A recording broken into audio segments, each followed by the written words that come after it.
জানাবো snake rescue organisation তরফ থেকে সবাইকে স্বাগত। চলে আসলাম নতুন একটা রিলিজ ভিডিও নিয়ে। আমরা আজকে আসছি একটা নয়, দুটো নয়, তিনটে নয়, চারটা সাপ নিয়ে। আর চারটা সাপ বিষাক্ত সাপ। ঠিকই সাপ সেটা আমাদের ইন্দ্রদা বলবে। একটি আছে আমাদের কাছে শঙ্কনি মানে ব্যান্ডেড ক্রেট, আরেকটা আছে কমন ক্রেট মানে কালার সাপ, আর দুটো আছে আমাদের ইন্ডিয়ান স্পেকটিক্যাল কোবরা। যে এই দুটো, এই যে একটা বেবি একটা বড়। হ্যাঁ, একটা বেবি একটা বড়, big size and short size.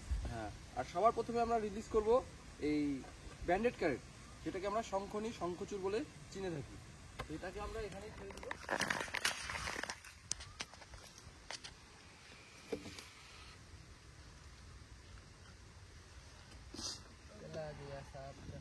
এটা হচ্ছে ইন্ডিয়ান স্পেকটিক্যাল কোবরা।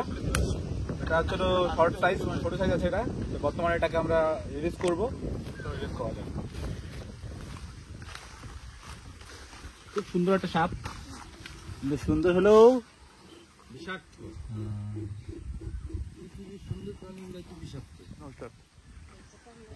এটা রয়েছে কমন ক্রেট কালার, বিশাল বিষাক্ত সাপ।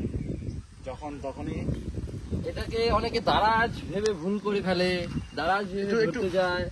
সেই ভুলটা তখনই হয় যখন দারাজ ভেবে ধরতে যায়, ভুলটা ঠিক তখনই হয়। দাদা একটু একদমই দারাজ সাপের মতন দেখতে, অনেকেই ভুলটা করে থাকে, কিন্তু দারাজ সাপের মতন নয়, একদমই আলাদা।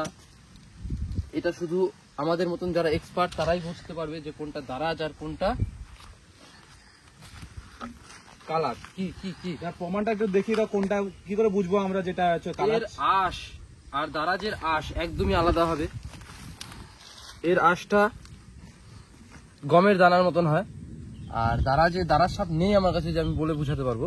দারাজ সাপেরটা হবে খোপ খোপ খোপ খোপ। আর এই সাপটার ধরন আর দারাজ সাপের ধরনটা একটু আলাদা। ওটা সবাই ধরতে পারে না আমাদের মতন এক্সপার্টরা ছাড়া। তো এটাই হচ্ছে তফাৎ থাকে। আর এটা কিন্তু বিষাক্ত, খুবই বিষাক্ত। কামড় দিলে পরে বেশি কিছু হয় না, হালকা করে প্রাণটা বেরিয়ে যাবে দেহ থেকে, বাস এতটুকুই তফাৎ। তো একে ছেড়ে দিই না। এটা একে লেট নাইট স্নেকও বলা হয় নাকি শুনেছিলাম? সাইলেন্ট কিলার বলা হয়। সাইলেন্ট কিলার বলা হয়। কারণটা কি? কারণটা হচ্ছে এই ঘুমের ঘরে মানুষ কামড় দেয়, তো সেই জন্য কামড় দিলে কেউ বুঝতে পারবে না। বললাম না, বুঝতে পারবে না, কোনো কিচ্ছু না, শুধু আস্তে করে দেহ থেকে প্রাণটা বেরিয়ে যাবে, বাস এতটুকুই হবে। তো ছেড়ে দিই না, যাওয়ার জন্য বেতাব হয়ে আছে। যাও, তুমি তোমার পরিবেশে সুন্দরভাবে সুস্থভাবে জীবনযাপন করো। লোক মহলে না আসাটাই ভালো। খুব স্পিডে চলে গেল বড় সাপ আমাদের রিলিজ করে দেই। ছোট রিলিজ করা যাক। এটা অনেক বিষয় হয়ে আছে, উত্তেজনা হয়ে আছে যে বাড়ি যাবে। বাড়িটা কোন জায়গায় দেখুক, যেতে দেবো না।